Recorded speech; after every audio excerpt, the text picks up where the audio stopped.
Hello, everyone, and welcome back to GodSaw's Turnbuckle. And I haven't done one of these for a while, and I know I do say that a lot because usually when I do these prediction shows, I do like two or three of them in a row, and then I just disappear for 6 months in the terms of doing them. So I am going to try to be a little bit more consistent with getting prediction shows out there, mainly focusing around WWE shows and AEW shows. So I am going to try to be a little bit more consistent with that. Hopefully it sticks this time with everything as well. So we are going to be here for WWE SummerSlam 2023 predictions. And we're going to go ahead and just get this started right off the bat with the SummerSlam Battle Royale. And let's be honest, this match was probably put here just to get a bunch of people on the card to go along with it. And probably in focusing in the terms of getting people on the card, probably LA Knight being one of those people because he's been super popular recently. It's like you kind of got to get this guy on the card, I guess. Though there is speculation that them adding particular matches in might have bumped a couple of other matches off this card. Hard to really say if that's the truth. I think that's probably speculation at this moment. So it might be pretty good speculation to go along with it as well. And basically, like I said, this match is probably here to get mainly a lot of people on the card. You're going to have people like Shinsuke Nakamura, LA Knight. You're going to have Sheamus, Chad Gable, Otis, and a bunch of others probably in the match as well. Those are kind of some of the people that have been at least announced so far. My pick in this particular one, in the terms of they're just going to go based up around the popularity and everything, I'm going to have to go with LA Knight for this. It's just, it makes kind of sense. You give the guy a win. If they're going to be pushing him afterwards, it's probably smart to give him a win. So I could see them basically going with Chad Gable as well, because it does feel like Chad Gable's probably going to be doing something with Gunther after this particular show. Though I guess that no, that doesn't really give a spoiler of who I'd be picking for the Intercontinental title match, because that could be for the title or without the title. It doesn't really matter on that particular one. But I'm personally thinking that it's going to be LA Knight winning this particular match. And up next, we have an MMA rules match, a mixed martial arts rules match. It's going to be Ronda Rousey going up against Shayna Baszler. And I honestly think this will be an interesting thing to see what they try to do with this. Are they going to have like a full-on shoot MMA match on this card? And are they going to do rounds and points and everything like that? Or are they going to do more of like just a worked MMA match? Which I know in the past the worked MMA matches have not really panned out all that well. Though in fairness, obviously both of them are very well versed in MMA and been in Strikeforce and UFC, and they've done all these areas for the MMA side, so they may know how to work this a little bit better than most other wrestlers that have done this in the past. So I do feel like it has the potential of being something good, but it's just kind of interesting to see where they're going to go with this in this particular match itself. It did really come out of nowhere where Shayna Baszler turned on Ronda Rousey pretty early on in their tag team title run, though the rumor and everything is that Ronda Rousey is going to probably be done with WWE at least for a while after her match with Shayna Baszler. So it probably enhanced that time frame of like how quickly they decided to do the turn and everything like that, because probably would have gone that route somewhere down the line anyway. Now, in the terms of winning this match, like if Ronda's going to be gone for a while, Shayna's got to go over, and Shayna's going to be my pick for this particular match. It's just it makes sense if they're going to have her gone for a while. She puts Shayna Baszler over in a big way.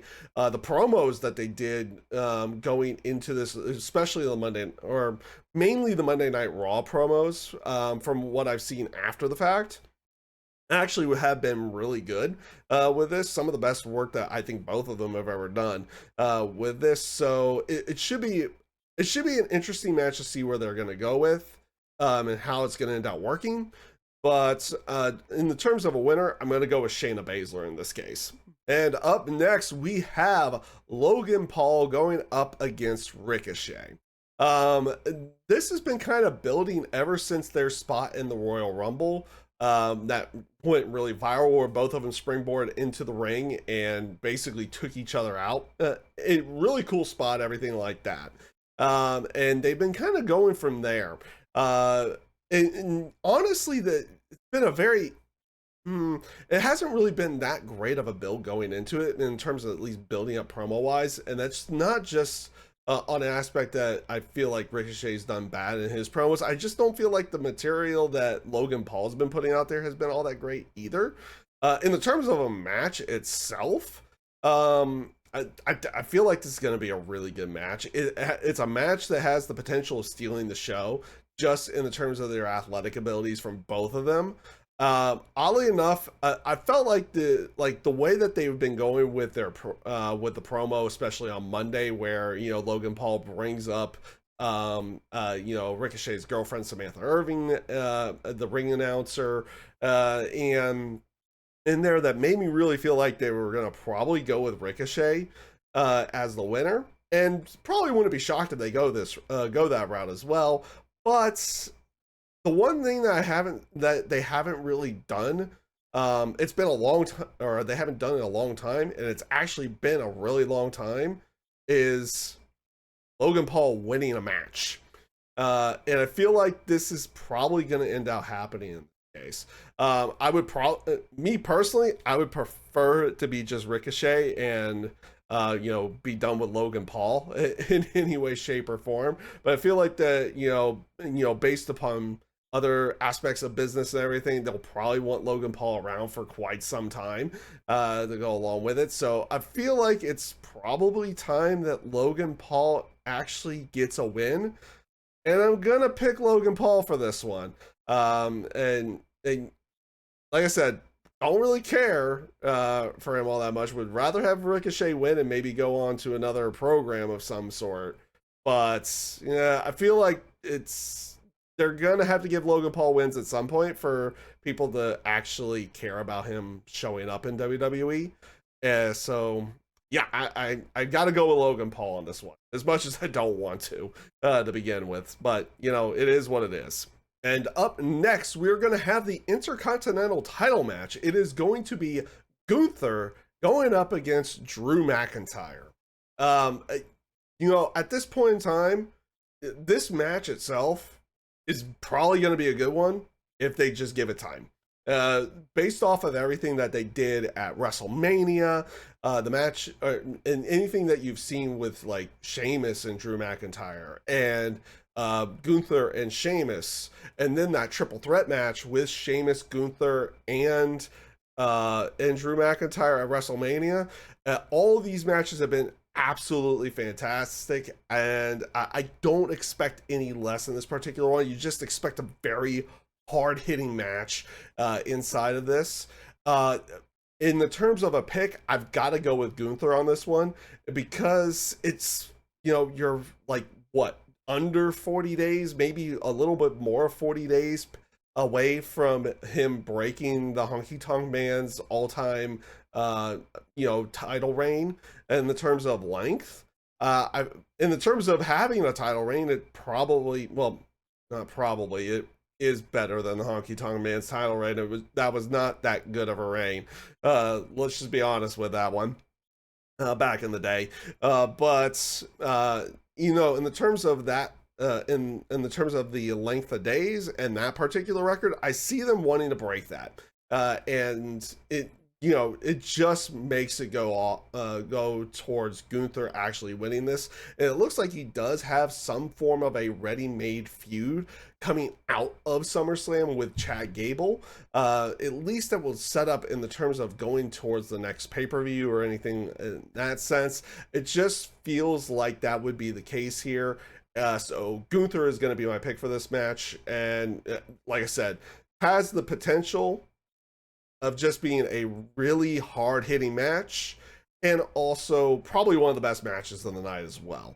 So we'll see what ends up happening here, but like I said, I'm kind of anticipating this match, and it should be a really good one. All right, and up next is going to be Brock Lesnar going up against Cody Rhodes, and this is obviously match 3 in their series. They're 1-1 at this point, and I don't really know how much more to really say about this. It's been a pretty good set of matches.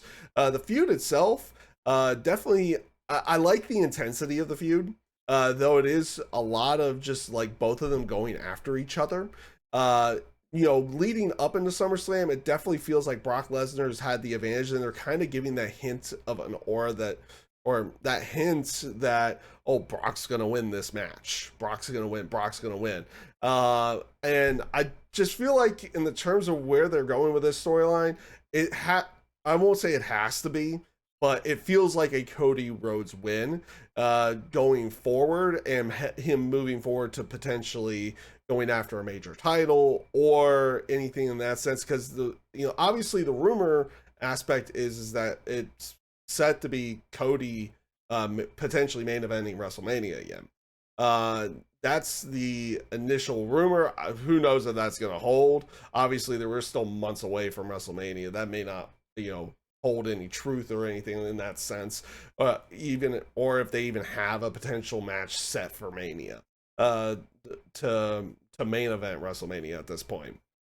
But where they've been going with this story, I feel like it's a Cody Rhodes win, so I am going to go with Cody Rhodes to pick up the victory here. And we'll see where Brock goes from there, and then we'll see also where Cody goes from there as well. Not like Brock may take a break for a while. Who knows on that one? He has been showing up a lot more recently. He's been on he's been on most of the pay-per-views this year. That's kind of weird to go along with it, but I see Cody Rhodes winning this match. And up next, it is going to be Seth Rollins going up against Finn Balor, and it is going to be for the World Heavyweight title. Obviously, these two work well together. We saw it 7 years ago at SummerSlam when they both worked with each other there. It was a great match, even though Finn Balor, ended up having that separated shoulder and the torn rotator cuff at that time. Still, both of them worked out a really good match inside of there. Last month at Money in the Bank, really good match once again. Now you have the whole aspect, and you had that aspect during that particular match as well. Now you have Damian Priest and the inside of there with the briefcase to go along with it. Obviously, he's buddies with Finn, and you have the whole Judgment Day story going on there. And honestly, there's an aspect of what they may be working with here, and what I feel like is going to end up happening. You have Rhea Ripley, who has the women's world title. You have Dominic Mysterio, who has the North American title on NXT. Damian Priest, Money in the Bank. Now you get Finn Balor with the World Heavyweight title. Now this brings up a whole new interesting outlook towards it, because I'm going to go with Finn to win. I'm going to go with Finn to win, and then it brings up that potential dynamic. Obviously, they can go this route if they do put the title on Finn, where you have this dynamic where everybody has either a major title or something that leads to a major title. And you can have that aspect between Damian and Finn and everything like that. And does he eventually turn on Finn, or do they go that route? Basically, based off of what I've been seeing, I feel like that's where they go on that. That's why I'm going to go with Finn Balor. That's why I'm picking Finn Balor to win the match itself. And I don't think we see a cash in on SummerSlam. I think it's down the line. They're gonna probably slow burn that one, and potentially do that down the line with this. At least that's my feeling. You could do a whole aspect that Finn wins and Damian Priest just turns on him and right away and cashes in that night. Who knows if that's going to be the case? But I feel like that's going to be down the road because I feel like they still have more that they can get out of Judgment Day.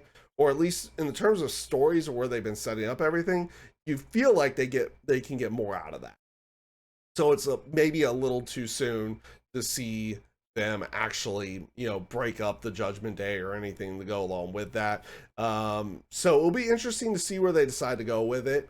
Obviously, for this, my pick is going to be Finn, but we'll see how everything ends up playing out in this match because, again, you have a lot of matches on the show that can have the potential of stealing the show. This one has that potential of being really, really good to go along with everything, and it does have potential. It does have potential. It has a pretty good story going into it, but it has potential for even further story after the fact, especially if they have Finn win the match itself. So we'll see where everything ends up playing out. But yeah, this should be a really good match again. And up next, we have a triple threat match. It is going to be Asuka versus Charlotte Flair versus Bianca Belair. And it's going to be for the WWE Women's Championship. It's been interesting to see where they've been playing off of everything. Asuka's been focusing more on Io Sky, who has the women's Money in the Bank contract. And so she's been focusing more on on Io Sky and Bayley, where Charlotte Flair and Bianca Belair feel like they're in their own feud, but now they're also in a match for the title with this as well. It feels like it's one of those things where you don't necessarily. It makes it kind of hard to predict where they're going to go with this one because you have Charlotte and Bianca feuding. They could feud with the title if they wanted to go that route, or they could continue this feud and basically they cancel each other out in this match and they could continue the feud without the title. Both of them are strong enough characters to where they don't need the title to actually feud with this one. And then you have the potential of this feud with Io Sky and Asuka as well, where you don't necessarily need to have the title in there, but more than likely would have that title in there because of the Money in the Bank contract. So you have something down the line there. If we have a Money in the Bank contract cash in on SummerSlam night, I feel like it would happen in this particular match or after this match to go along with it. So it makes it even harder to actually predict with this one. So where they've been kind of going storyline wise, I feel like my prediction should go with Asuka in this because they could have Io because you could technically have Charlotte and Bianca cancel each other out and Asuka wins the match. And Bianca and Charlotte can go do their thing without the title. And then, like I said, you have that. I feel like the higher potential for a cash-in is with this particular match. So you have Asuka win, Io Sky cashes in, and then you get that feud over there. And yes, this is me kind of just like thinking about where they're potentially going. They could be going a completely different route because my pick is gonna be Asuka because that's where I feel like it's gonna go. But they could also have Charlotte Flair win, and they give her a short title reign. Io Sky cashes in again, and who knows where they're going to go with the women's title picture in the terms of SmackDown side afterwards. But I feel like Asuka's winning this match. That's where I'm thinking, and that's what I'm going to be predicting as well. So Asuka will win, and in terms of whether or not you're gonna, if I'm gonna predict that you have the cash in on that night, I don't know if they're gonna necessarily do the cash in on SummerSlam night, though I will say it has a higher potential of happening in either during or after the match itself. In this particular case, I don't feel like Damian Priest is gonna cash in, but there's a higher chance that Io Sky does.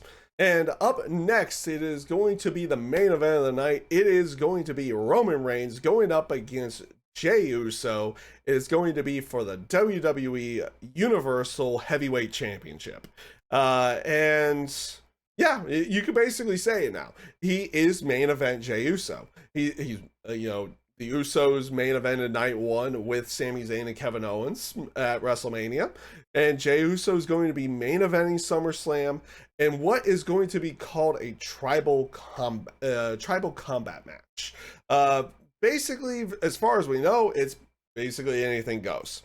I don't know if they have any other particular rules to this, but it is going to be an anything goes match. And honestly, the storyline that they have told with the Bloodline has been masterful with this one. The whole intricacies, like, for the years that they've done this. But you know, everything leading up to SummerSlam with Jimmy and Jey Uso, basically, you know, breaking away from Roman. Jimmy kind of being that catalyst for Jey to finally fully break away from Roman. And then you had the tag team match the month before, which was, you know, the Usos versus Roman and Solo Sikoa. Jey pinning Roman Reigns, the first person to do it in over 3 years at that point. And I think, be real with it, that was Jey's crowning moment right there. He was the one who, he's been the first person to pin Roman in over 3 years. In terms of winning this match and where they go from here, I'm going with Roman. I'm going with Roman on this one because I feel like with as long as this title reign has been, the best place to end the reign is going to be at a WrestleMania at this point. And a lot of people felt like it should have happened at this year's WrestleMania. They didn't go with that. So at this point in time, yes, you do have that full circle moment where, you know, everything kind of started with Roman and Jey after Roman won the title back in 2020 in the triple threat match. And then the first main feud was him and Jey Uso. So you do have like that full circle moment where Jey has another opportunity to take away that title from Roman, but not just take away the title, but takes away the title of tribal chief as well inside of this. And it's been, I feel like in the terms of their storytelling of this, I thought with Roman not losing to Cody at WrestleMania, that was going to kind of jump the shark. And I was like, okay, I don't think this is going to be as good as it once was. But the more, as soon as I thought that, they pulled you back in. Everything they've done since WrestleMania has just been great with the Bloodline. And I expect it to continue on in some way, shape, or form afterwards. I don't know if they're going to do some kind of like turn or anything like that inside of this match, but I do feel like that there's something more with the Bloodline, and it might be more leading towards Roman and Solo Sikoa to go along with that. So if I'm going to be predicting anybody to win this match, it's Roman Reigns all the way in this one. Like I said, I feel like at this point, with the length of this title reign and where they've been going and how well they've been telling the story leading up to it, Roman still goes over here, and probably the best place for him to lose isn't necessarily here. It would probably be at a WrestleMania. Now, whether it be to Cody Rhodes or whether it be to Solo or someone else, who knows on that one to be. But I'm going to go with Roman Reigns to get the victory here. And yeah, that is going to be my predictions for WWE SummerSlam 2023. And if you did like everything, feel free to leave a comment down below. Heck, if you didn't like it, feel free to put a comment down below as well. But if you did like everything, feel free to subscribe, like the video, share the video if you can. And with that being said, I hope everybody takes care, stay safe, stay healthy, and have a great rest of your day.